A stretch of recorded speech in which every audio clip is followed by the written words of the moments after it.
बेरमो में माफिया और नेता हो जाए सावधान, क्योंकि जयराम ने कर दिया है नए आंदोलन का ऐलान। बेरमो ही नहीं, बोकारो के विस्थापितों को भी जयराम ने साफ तौर पर संदेश दिया और कहा कि बोकारो के विस्थापित बोकारो के क्षेत्र में जहां भी कब्जा बीएसएल नहीं हटा पा रही है और बीएसएल के क्षेत्र में जो भी जगह खाली है उस पे कर ले विस्थापित कब्जा। हम सेल को भी कहेंगे, सेल में जो बोकारो के लोग हैं, जब वहाँ खटाल बसा है और कि कोई कुछ नहीं कर पा रहा है, तो सेल के जो विस्थापित 19 गांव के लोग हैं, 84 मौजा के लोग हैं, पूरा गांव 10,000 5,000 लोग जाएं और जो जमीन खाली वहाँ कब्जा करें। जयराम के ऐलान के बाद सीसीएल ने जारी की चिट्ठी। सीसीएल की चिट्ठी के बाद मचा हड़कंप।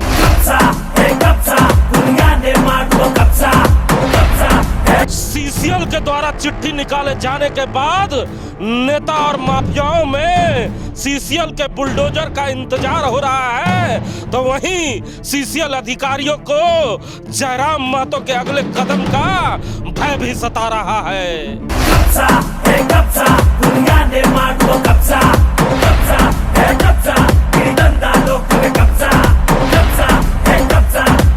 आंदोलन के नए तरीके का इजाद कर जयराम ने नेशनल मीडिया में भी बटोरी अपनी सुर्खियां। मामले को हम बिल्कुल नेशनल मीडिया तक पहुंचाने के लिए किए थे, नेशनल मीडिया तक ये मामला गया है, ये मामला पूरे राज्य में पूरे जिले तक गया है। इस मामले को हाईलाइट करना मेरा मकसद था। कभी कभी कुछ जीतने के लिए कुछ हारना पड़ता है, और हार कर जीतने वाले को बाजीगर कहते हैं। बाजीगर कहते हैं। हार के जीतने वाले को बाजीगर कहते हैं। जी हाँ, सही सुना आपने। इस मशहूर डायलॉग को आपने जरूर कहीं सुना होगा, क्योंकि कल बेरमो विधानसभा के इतिहास में जयराम महतो जरूर अपनी बाजी हार गए, लेकिन हारने के बाद भी वो जीत का एहसास उनके चेहरे पे दिख रहा था, क्योंकि बेरमो के इतिहास में जो जिला प्रशासन, जो सीसीएल के कर्मचारी, जो वहाँ के नेता, वहाँ के बड़े बड़े समाज सेवी ना कर पाए, कल जयराम महतो ने वो कर दिखा दिया है। क्योंकि नए साल में सीसीएल के लिए एक खुशी भरा पल आने वाला है। हम आज उसी मुद्दे पे बात करेंगे। हमारे साथ बात करने के लिए राम नारायण शर्मा है। जी शर्मा जी, दर्शकों को हमारे दर्शकों को पहले बताए कि हार के जीतने वाले को बाजीगर कहते हैं, जो डायलॉग मैं सुना रहा हूँ। आखिर जयराम महतो ये बाजी हार कर कैसे जीत गए? जी बिल्कुल, आपने जो बेरमो का परिदृश्य देखा है, 2 दिनों से लगातार ये परिदृश्य चल रहा था, और इस परिदृश्य में एक क्वार्टर था, जिस क्वार्टर को जयराम महतो के समर्थक जबरन कब्जा करना चाह रहे थे, और उसको लेकर जिला प्रशासन, सीसीएल प्रबंधन, कई प्रकार की चीज़ें सामने आती है। हालांकि उस क्वार्टर पर जयराम महतो कब्जा नहीं कर पाते हैं। स्ट्रेटजी के तहत उन्होंने ये भी बताने का प्रयास किया कि हमने तो इंटरनेशनल मीडिया को इस सच्चाई को सामने लाने का काम करने के लिए स्ट्रेटजी रचाई थी, लेकिन क्वार्टर कब्जा नहीं कर पाने को हम उनकी हार मान सकते हैं। लेकिन उस हार के बावजूद उन्होंने जिस सच्चाई को सामने लाने के लिए ये सारा कुछ प्लान तैयार किया था, उस प्लान में वे जीत गए, और इसीलिए हम लोग कह रहे हैं कि जयराम महतो बेरमो में हार कर भी इस प्लान के तहत जीतने का काम उन्होंने किया है। बेरमो में तो कई माफिया, कई राजनीतिक पार्टी के लोग अभी खुशियां मना रहे होंगे, नए साल का जश्न मनाने की तैयारी कर रहे होंगे, लेकिन जयराम महतो ने लगता है उनके मंसूबे पे पानी फेर दिया है इस बार।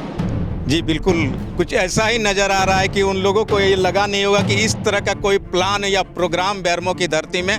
आने वाला है। लेकिन जयराम महतो ने जो करके दिखाया, और सीसीएल वर्षों से चाहता था कि इस तरह का कोई मुद्दा बहुत हाई प्रोफाइल मुद्दा बने कि उनके जो 5,000 से ज़्यादा क्वार्टर अवैध कब्जे में हैं, उन क्वार्टरों को किस तरह खाली किया जाए। वे लगातार नोटिस जारी करते थे, लेकिन क्वार्टर खाली नहीं होते थे हिमांशु जी। लेकिन अब कल के बाद जो हाई प्रोफाइल मामला ये बना, उसके बाद सीसीएल के कर्मचारियों के लिए तो बड़ी राहत की बात होगी कि चलिए, हमारे मुद्दे को किसी जनप्रतिनिधि नहीं, जनप्रतिनिधियों के खिलाफ कहिए या जो कब्जा करने वाले लोग हैं उनके खिलाफ आगे कर दिया है। तो अब वैसे लोगों के लिए बड़ी सहमने वाली बात होगी, डरने वाली बात होगी, जिन्होंने बेरमो में और सीसीएल के क्वार्टरों में अवैध कब्जा कर रखा है। इसलिए नया साल लाइव के दौरान उनके समर्थक बार बार नेताओं का नाम भी ले रहे थे कि किन किन नेताओं ने साथ कमरा रख लिया है, किन्हीं ने साथ क्वार्टर रख लिया है, कोई विधायक का खास आदमी है, कोई सांसद का खास आदमी है, कोई मंत्री का खास आदमी है,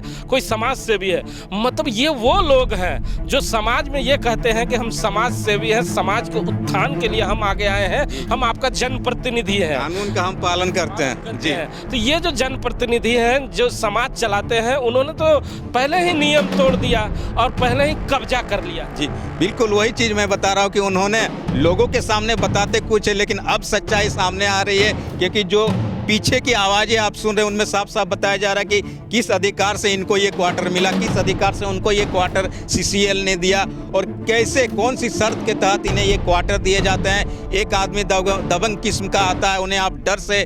एक एक नहीं 7-7 8-8 क्वार्टर अलॉट कर देते हैं। तो ये जो सच्चाई है अब उन्होंने जो है सामने रखा और अब लोगों को लगने लगा कि जो उनके जनप्रतिनिधि है, समाजसेवी है, राजनीतिक संगठन है और समाज सेवा करते हैं या यूनियन के नाम पर मजदूरों के लिए काम करते हैं, उन्होंने क्या कुछ काम कर रखा है बेरमो में और सीसीएल में, ये सामने आ रहा है हिमांशु जी। यहाँ एक और प्रश्न उठता है कि चिट्ठी तो निकल गई है, अगर बुलडोजर सीसीएल नहीं निकालता है तो फिर जयराम महतो निकल जाएंगे। जी जयराम महतो ने ये कहा भी है कि अभी तो ये शुरुआत हुई है और मैं देखने का काम करूंगा कि सिर्फ चिट्ठी तक ही ये मामला ना रहे, चिट्ठी के आगे अगर बात नहीं बनती है तो फिर मैं अगले स्टेप के लिए भी तैयार हूं। लेकिन जिला प्रशासन जिस तरीके से वहां पर प्रेशर बना रहा था हिमांशु जी कि आप चिट्ठी जारी करवा दीजिए, मैं कानूनी कार्रवाई करने को तैयार हूं, तो अब जिला प्रशासन को भी देखने की बात होगी। आप भी लंबे समय से पत्रकारिता कर रहे हैं शर्मा जी, आपको ये जो नया तरीका था आंदोलन का कैसा लगा कि एक विधायक, एक माननीय विधायक ही खुद कब्जे करने जाता है, उसके बाद मीडिया कवर करती है, कोई नेगेटिव कोई पॉजिटिव तरीके से चलाती है, लेकिन इस खबर को पूरे राज्य में फैलाया जाता है और जहाँ पर थू-थू होती है कि बताइए जो माननीय विधायक हुआ करते हैं वो कब्जा करके बैठे हुए हैं, जो पूर्व विधायक हैं वो कब्जा करके बैठे हुए हैं, पूर्व मंत्री कब्जा करके बैठे हुए हैं। तो ये कब्जाधारी लोग कोई और नहीं, ये माननीय जो झारखंड के लोग हैं, जिसके जयराम महतो ने उजागर कर दिया है कि ये जो समाज में जाके कहते हैं कि हम समाज सेवी हैं, आपका जनप्रतिनिधि है, ये जनप्रतिनिधि कम कब्जेधारी ज्यादा लग रहे हैं। नहीं, उन्होंने साफ साफ कहने का काम भी किया कि मैं इसी को सामने लाने के लिए सारा कुछ प्लान रचा था, क्योंकि लगातार लोग बताते हैं कि हम ये हैं, हम ये ऐसे हैं, हम लोगों की सेवा के लिए मैदान में उतरे हैं, मजदूरों की सेवा के लिए उतरे हैं जो यूनियन के लोग कहते हैं, और गरीबों की सेवा के लिए उतरे हैं। तो गरीबों की सेवा करने वाले लोग क्या कर रहे हैं सीसीएल के क्षेत्र में, वो दिखाने का काम उन्होंने किया। और जिसके बाद मीडिया में ये सुर्खियाँ आती है और मीडिया में ज़रूर उन्होंने जिस तरीके को अपनाया है उस तरीके को गलत बताया जा सकता है, लेकिन उन्होंने साफ साफ कहा कि संवैधानिक तरीके से अगर काम नहीं होता है तो हम भी वही तरीका अपनाएंगे जिस तरीके को हमें अपनाने को विवश किया जाता है। तो सुना ना आपने, जयराम महतो का इरादा जरूर गलत था, भाषा जरूर गलत था, लेकिन झारखंड की मीडिया जिस तरह से उसे कवरेज कर रही थी, उन मीडिया के लोगों को एक बार बेरमो, बोकारो और धनबाद में आकर देखना चाहिए कि किस तरह यहाँ पर राजनीतिक पार्टियों ने, यूनियन के नेताओं ने, जो मजदूरों के हितैषी बनते हैं, उन नेताओं ने किस तरह कब्जा कर रखा है, उनके लोगों ने किस तरह कब्जा कर रखा है। जो दिन रात मजदूर प्लांट में काम करता है, सीसीएल में काम करता है, बीसीसीएल में काम करता है, जब उसे क्वार्टर नहीं मिलता है तब सीसीएल हरकत में जरूर आती है, बीएसएल हरकत में जरूर आती है, लेकिन इन कब्जाधारियों के नाम सुनने के बाद उनका बुलडोजर और वो पीछे चले जाते हैं। इसलिए हम झारखंड के मीडिया से भी कहना चाहेंगे कि एक बार बोकारो, धनबाद और बेरमो की तस्वीरें दिखाए और आकर इसका सर्वे करे, तब आपको मालूम चलेगा कि ये वही कब्जेधारी लोग हैं जो झारखंड विधानसभा में जाकर आपको बड़ी बड़ी बातें कहा करते हैं, आपको रांची में पहुंचकर आपके ही मीडिया हाउस में प्रेस कॉन्फ्रेंस कर आपको बताने का प्रयास करते हैं कि हम बड़े समाज सेवी हैं, हम बड़े नेता हैं, लेकिन जब जमीन पर पहुंचते हैं तो ये सबसे बड़े कब्जाधारी लोग हैं जिसे जयराम महतो ने कल बेनकाब कर दिया है। अब सबको इंतजार है कि सीसीएल का बुलडोजर कब निकलेगा। अगर सीसीएल का बुलडोजर नहीं निकलेगा तो जयराम महतो का अगला स्टेप क्या होगा, जिसका इंतजार अब पूरा बेरमो के साथ साथ झारखंड कर रहा है।